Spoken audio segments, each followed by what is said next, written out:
Hey guys, what's going on? It's Flip, and the title of this video is a little clickbaity.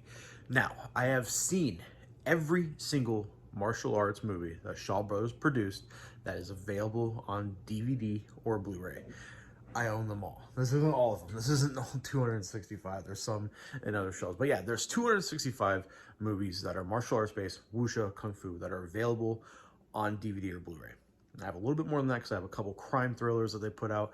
I have a couple comedies, a couple musicals that they also produced.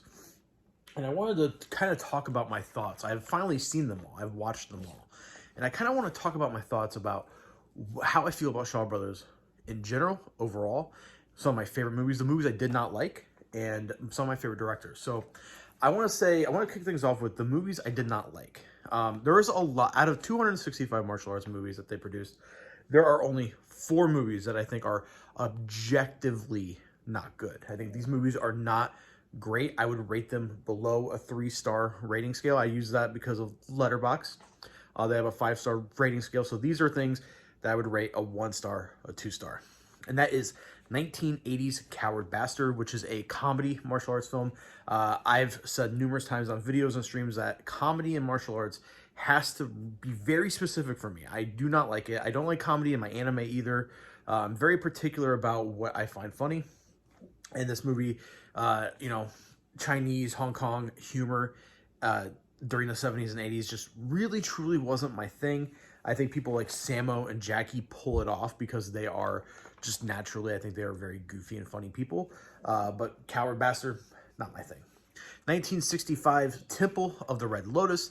This movie is significant because it is it's the first movie that Jin Wang Yu starred in. It's not the first movie he appeared in. It's the first movie he starred in. It's just a boring wuxia film. There's not that many fights. The fights that are there aren't that great. It's it's pre One-Armed Swordsman, so it's even pre Come Drink With Me. So it's an earlier wuxia film.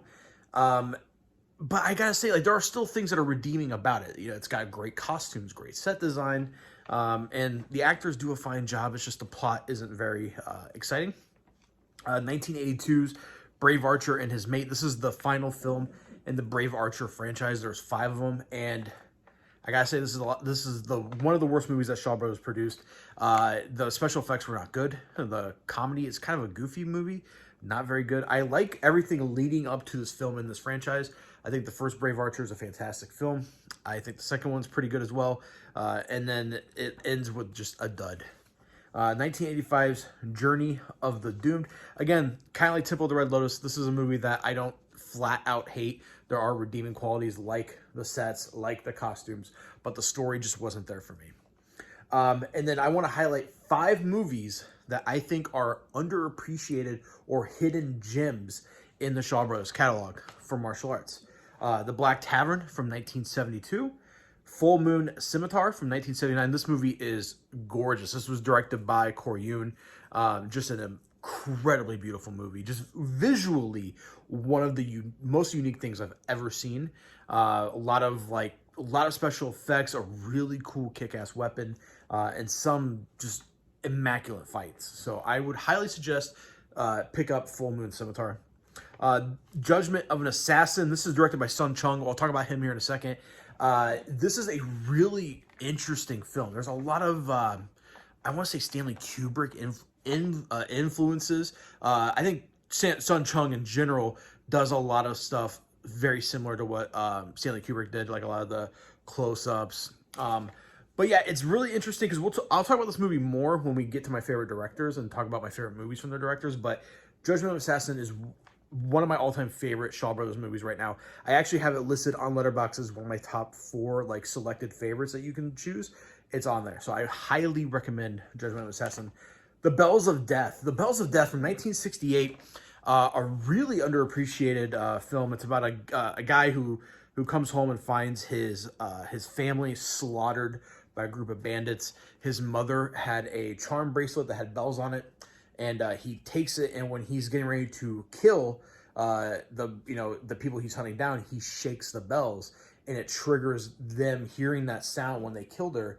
And it's almost played out like a slasher movie from the perspective of the killer. It's really well done, very unique, Very cool. I haven't seen a movie do something like this since I've seen this movie, and when I watched it, I was blown away because a lot of the times I think the thing I love, well, obviously the thing I love about Shaw Brothers martial arts films are the action, are the fights.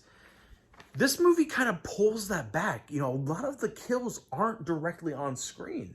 A lot of them take place outside of the camera's view, and it's filled with tension, and it's just it feels like it's influenced by Japanese cinema, by samurai cinema, Chambara films of that time period. So I would highly recommend you guys track down The Bells of Death from 1968. And then The Savage Five from 1974. Chang Che, fucking one of his all-time classics in my opinion. It is very Western influence. It's a very Western influence. It's got a little bit of Akira Kurosawa Seven Samurai in there. Got to represent Seven Samurai right there. It's like Chang Che was watching Kurosawa and watching Sergio Leone and was like, I want to make a movie combining the best elements of those two. I've seen people say they don't like it. I personally loved it. So very similar to Seven Samurai's plot. There is a village that's going to get under attack. Very Western also, like the bandits that move in have a chest of gold. It's great. The fights are fucking phenomenal. So now we're going to talk about my favorite directors. Two of them, I'm going to just talk about them real quick because they are the most well-known. That is Chang Che and Lar Kar-Long. We'll talk about Lar Kar-Long first. I think objectively Lar Kar-Long is the best director that ever worked at Shaw Brothers. My friend Fanatical Dragon, he said Lar Kar-Long is to Kung Fu what Akira Kurosawa was to Chambara films, and I completely agree. He has got a masterful eye. He has made, I think, the all-time greatest Kung Fu film, and that is Eighth Diagram Pole Fighter. That is inarguably a classic film. 36 Chambers of Shaolin as well. But some other movies that he's done that I really, really enjoyed are Heroes of the East and Dirty Ho. I just want to highlight 4 to 5 films from each director. Dirty Ho is an example of Kung Fu comedy done well, and extremely well. And when you watch that movie and then you go and you watch other Kung Fu comedy movies, it's going to be hard to top that film. Heroes of the East is just phenomenal. That last fight is just iconic and classic. And Lar Kar-Long, I believe, like I said, easily the best director to ever work at Shaw Brothers, even though his filmography is relatively small to number 2, and that is Chang Che. Chang Che directed about 90-something films for Shaw Brothers. He's easily the director I have the most of in my collection out of any genre because he directed so many. My favorites of him are The One-Armed Swordsman, one of the most important films in cinema history, not just in Hong Kong history, but in general. Five Deadly Venoms. I'm a massive Venom Mob fan. I don't know if you guys can see this right here. There's a poster of the Five Deadly Venoms signed by RZA, artwork by Kung Fu Bob. I love the Venom Mob. Anything that the Venom Mob is in is a definite hit for me. I love the crap out of them. What else we got here? Five Element Ninjas. I think Five Element Ninjas is like an exploitation film done perfectly. It is just incredible. It's just fight after fight after fight. It's ridiculous. It is a video game. It's like a perfect video game adaptation of a video game that doesn't exist. It's a video game movie. And then I want to talk about Flag of Iron. Oh man, it's tied. That and Crippled Avengers is tied for number 2 for my favorite Venom Mob movie. They're just so freaking good. But I love the Flag of Iron because you have these massive flags and the fight choreography. It's beautiful. It is ballet. It really is ballet. And I think, even though I think Lar Kar-Long is the better director out of those two, Chang Che and Lar Kar-Long, I think Chang Che directs and is able to capture fight and movement much better than Lar Kar-Long. And I think Flag of Iron is a perfect example of that. And then 2 directors I want to talk about that are lesser known. Kor Yoon, who sadly passed away this year. Magic Blade, Black Lizard, Bat Without Wings. Stop what you're doing right now. Google Bat Without Wings and just look at the main character. It's Gene Simmons from Kiss. And Sentimental Swordsman, which is a earlier wuxia film that he produced or that he directed. It's fantastic. And then I need to word this perfectly because I just discovered his films this year. He is quickly risen to one of my favorite directors of all time, and that is Sun Chung. He is most famous for Avenging Eagle, which is arguably one of the best Shaw Brothers movies ever made and one of the best martial arts films ever made. I think it's Alexander Fushang's best role. R.I.P. to him. Every time I watch Avenging Eagle, because there are some roles that Alexander Fushang had that I was like, I don't really care that much about it. But man, Avenging Eagle, it really makes you it really makes you wonder where his career would have been, how big of a star would he have been if he didn't pass so young. So Avenging Eagle, number one. Kung Fu Instructor is a fantastic film. Human Lantern is probably his second most well-known film. Just an absolute incredible hodgepodge, just a mixture of horror, exploitation, kung fu. It's fantastic. That's coming out, I think it's out by the time this video is up, from 88 Films. And then The Master Strikes Back. So those are my 4 favorite directors from Shaw Brothers. And now I'm just going to kind of talk about what I love about them and the whole, the age-old question, Golden Harvest versus Shaw Brothers. So what I love about Shaw Brothers is that for a studio that produced close to 800 films total, I think 700, I think my list, because I found a list of every DVD release that Celestial Pictures had put out. It was like 750 something like that. For a studio that put out 265 martial arts films, I only didn't enjoy 4 of them. There are a lot where they are just okay. There are a handful that are perfect masterpieces, and there's a lot of like A-tier movies, like A and B-tier movies, where I would totally go back and rewatch a second or third or fourth time. I think their consistency is one of the most spectacular things about them. It's easy to, for Golden Harvest, I want to word this correctly, because Golden Harvest, I feel like, is better known in the West because of people like Jackie, because of people like Bruce Lee. But I was never a big true fan. I know I'm going to lose a lot of internet points for this, but just hear me out, please. I don't like a lot of Bruce Lee movies. I like Bruce Lee as a person. I think Bruce Lee as an icon is great. I think every time he's in a film, he is easily the best part of his films. He's very charismatic, but I find his filmography as a whole very lackluster and very boring. And I know it's very risque to say. Jackie Chan has a lot of duds, but he also has a lot of fantastic, great films.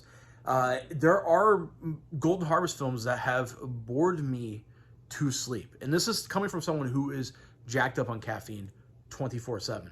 So if I get bored to sleep, it's not a good sign of it. It's not a good sign of things. So I have never been bored to literal sleep from a Shaw Brothers movie. And obviously this is all perspective. This is all subjective as well. I know there are diehard Bruce Lee fans. I totally respect that and totally love that. And there's diehard Golden Harvest fans.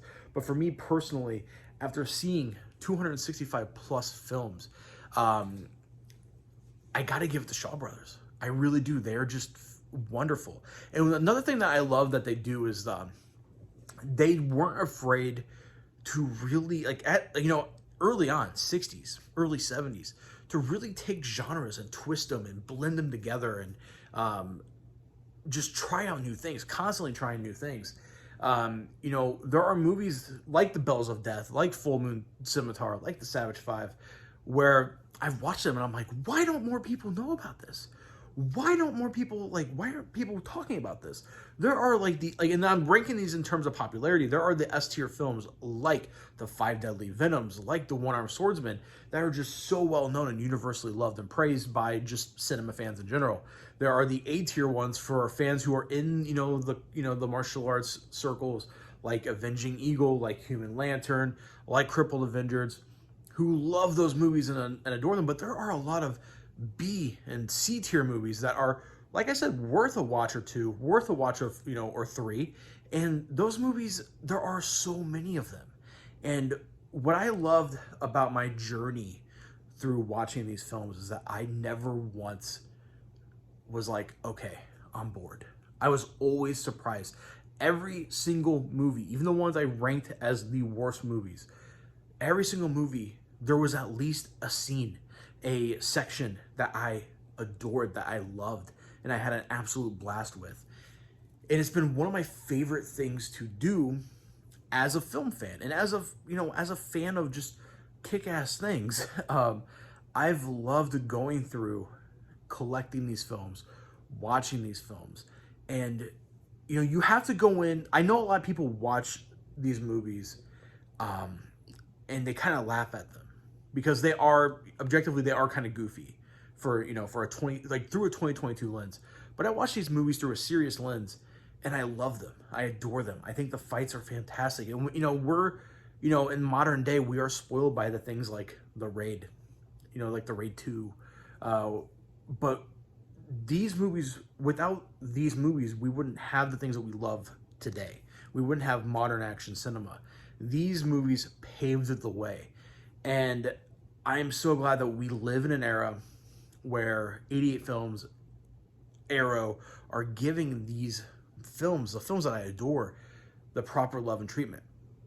Now, I do think there are a couple hundred movies that Arrow or 88 will never release. That's why I decided to pick them up in these DVDs right here.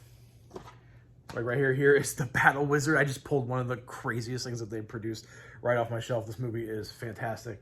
Director is Pao Husa Lee. I'm terrible with names, so please, it's from 1977. I'm sure you've heard of that movie. Well, I think Welgo put that out under their Swordmasters line. But here's some tips for collecting.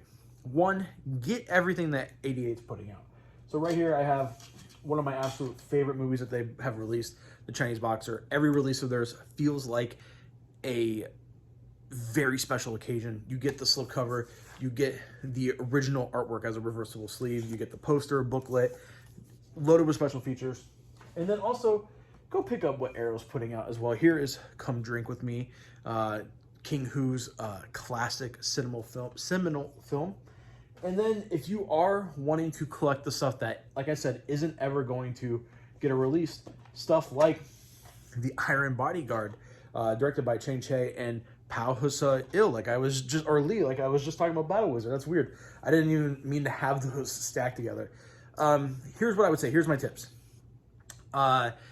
Since the release of Arrow and 88 Films, 88 branching out into the US, prices on these right here have skyrocketed.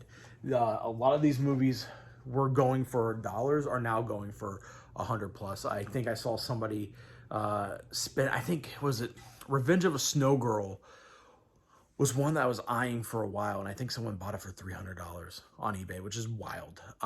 But the Taiwan releases are the exact same. There's slightly different language. They all have English subtitles. And those are cheap. I think my last haul was like $100 and I got like 30 films. So definitely, if like you don't want them to all look uniform, if they all don't want to be the Hong Kong releases, you will be able to find them really cheaply and quickly too. There's a lot of copies of those. So those are my tips.